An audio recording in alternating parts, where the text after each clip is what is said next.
Welcome to Deep Dive by the Quiet Footnote. Today we are getting stuck into a book that's been, well, pretty huge over the last decade, The Daily Stoic by Ryan Holiday and Stephen Hanselman. It's their attempt, really, to take thousands of years of philosophy and boil it down into these 366 daily lessons. Yeah, and our goal today, it's a bit more than just a review, right? We're looking at this through three specific lenses for you. First, what were the authors really trying to do? What problem did they see? Second, why does it feel so relevant, maybe even urgent right now, especially with, all the digital noise and uncertainty? And third, the practical side. How do you actually use this stuff? Turn reading into, well, living. Okay, let's start with the why. I mean, Stoicism has been around forever. Epictetus, Marcus Aurelius, why did we need this book? The authors seem to think the philosophy was kind of trapped, didn't they? That's exactly it. Trapped in a couple of ways, either hidden away in, dense academic papers. All that impenetrable stuff. Exactly. Or maybe worse, it was just this total caricature out in the wild. The emotionless robot thing, Yeah. the stiff upper lip. Precisely. That idea that Stoics are just cold fish. Holiday and Hanselman clearly saw that and wanted to sort of rescue the real philosophy from that image. They spotted a gap. People needed practical tools for resilience now, but the original texts, they can be pretty overwhelming, intimidating even. So the mission was to take Stoicism off that, high and mighty marble pedestal. Absolutely. Make it less ancient wisdom and more daily toolkit. Something you actually pick up and use. Yeah, something habitual, like brushing your teeth, as they put it. They really designed it for that friction point in your day, when you're stuck in traffic or dealing with a difficult boss or just feeling totally overloaded by emails and news. The idea is you have this mental framework ready to go. Not just theory, but an actual response. Okay, but hang on. Isn't there a danger here? You break down this deep philosophy into 366 little daily quotes. Does it become a bit shallow? Is this a cumulative drip effect, as they call it, genuinely building understanding? Or is it just, philosophical fast food? That's a fair question. It's one I think they anticipated. The repetition, the dailiness, it's deliberate. They're pretty clear. It's not about constant aha moments. It's slower than that. It's meant to be this gradual rewiring of your default settings, your gut reactions, and that 366-day structure. It's built around training the three core Stoic disciplines: perception, action, and will. Think of it like a year-long syllabus for your inner life. Right, the structure's clever, gives you focus. So January kicks off with clarity.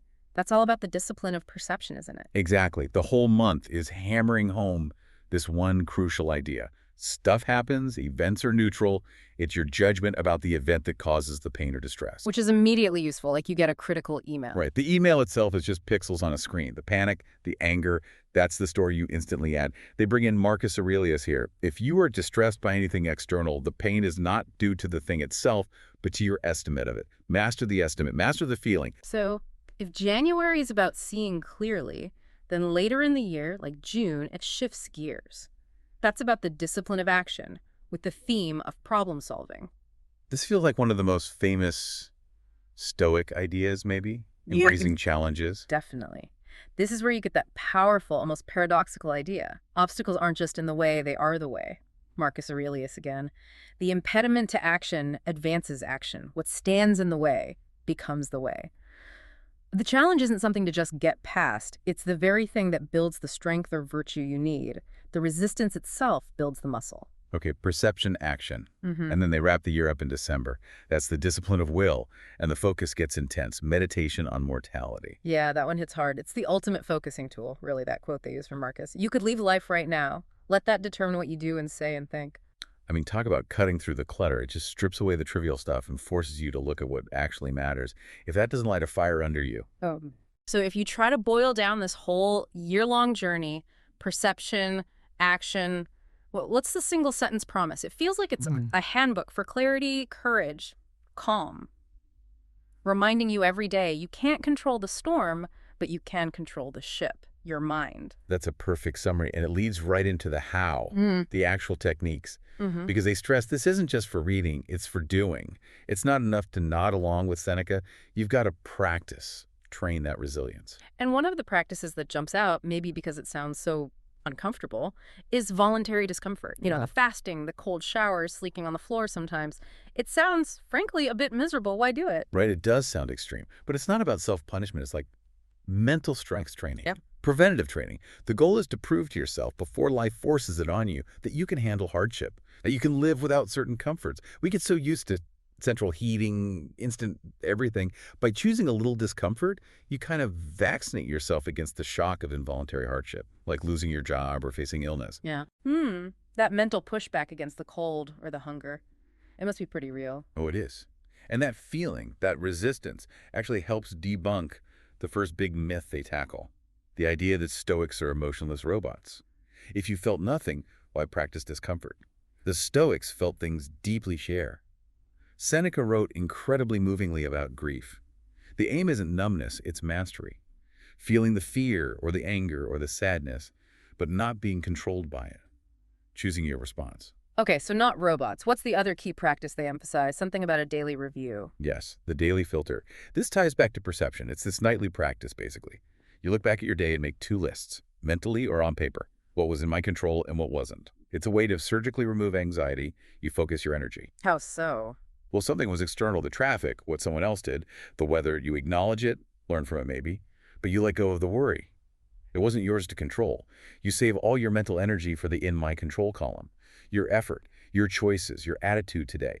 That's where you can make a difference tomorrow. Right. Which busts that other myth, doesn't it? That Stoicism is just passive acceptance, just shrugging and giving up. Exactly. The daily filter shows it's the opposite. It's not passive at all. It's about hyper-focusing your action on where it actually counts. It's taking radical responsibility for your domain and letting go of the rest. That's incredibly active, not passive. And the third myth they seem keen to knock down is aimed at people who think philosophy is just ivory tower stuff. Philosophy is abstraction. Oh yeah. They and the original Stoics like Epictetus have zero patience for that. Epictetus had that brutal line, don't explain your philosophy, embody it.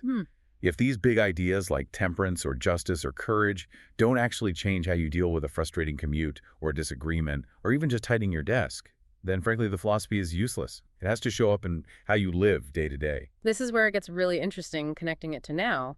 Why does this ancient stuff feel tailor-made for 2025? Our world is it's so loud, isn't it? Faster, more notifications, more algorithms pulling us around. It really is. Yeah. And that's precisely why Stoicism feels like such a powerful antidote. It's like a mental firewall against the exact poisons of our digital age. Think about it. Our attention is constantly being hijacked. Outrage sells clicks, notifications demand response, algorithms feed us what keeps us scrolling and anxious. Stoicism offers the opposite, building an inner citadel, finding clarity amidst the confusion, inner calm amidst the external chaos. It's a defense system against a culture that almost seems to want you distracted and stressed. And some of the core Stoic ideas feel almost rebellious compared to today's sort of relentless positivity culture. Like Seneca's idea about hope is a trap. That sounds wrong. We're told hope is vital. But he says, you will cease to fear if you cease to hope. What's going on there? It's so counterintuitive, isn't it? It flies in the face of every motivational poster. But the Stoic view is that hope and fear are basically two sides of the same coin. Both are tied to future outcomes that you don't fully control. So if you're desperately hoping for, say, a specific job promotion, you're automatically dialing up the fear of not getting it. They're linked. Real peace, Seneca argues, comes from detaching your well-being from those uncertain external results. But wait, does that mean you just stop trying, give up on goals? How do you square detachment with actually, doing things? Oh, that's the crucial distinction. It's detachment from the outcome, not detachment from the effort. You still work hard, you still strive, you still aim for things, but you do it for the sake of the work itself, for acting virtuously today, because that's what you control. You shift your definition of success away from external trophies, the promotion, the praise, and towards internal quality, your integrity, your effort, your character. That really reframes everything. And then there's this other idea that feels radical today, kindness as invincibility, especially now when things feel so polarized. Oh, massively relevant, Marcus Aurelius. Kindness is invincible. Think about that. In an age overflowing with online rage, public shaming, cancel culture, this is presented as a superpower. We often can confuse aggression or dominance with strength. The Stoics flip that. They say real strength is unshakable decency, unshakable compassion, meeting harshness with calm, refusing to be pulled down into bitterness or resentment. That's invincibility. That's true self-mastery. So underneath all these daily quotes, all this ancient wisdom repackaged, is there like a quieter message, something the authors are constantly hinting at? I think there is. And it's pretty stark, actually. It boils down to stop outsourcing your life. Yeah. The subtext of the whole book is your excuses are fiction. We get so good at blaming external things, looking for external fixes, gurus, apps, diets, whatever. Holiday and Hanselman channeling the Stoics, just keep holding up the mirror. Yeah. They're basically saying, look, no book, not even this one, is going to save you. Only you can do the work. Yeah. It demands this level of radical self-responsibility, which is tough, really tough. Okay, so we've gone deep. Let's try and crystallize this.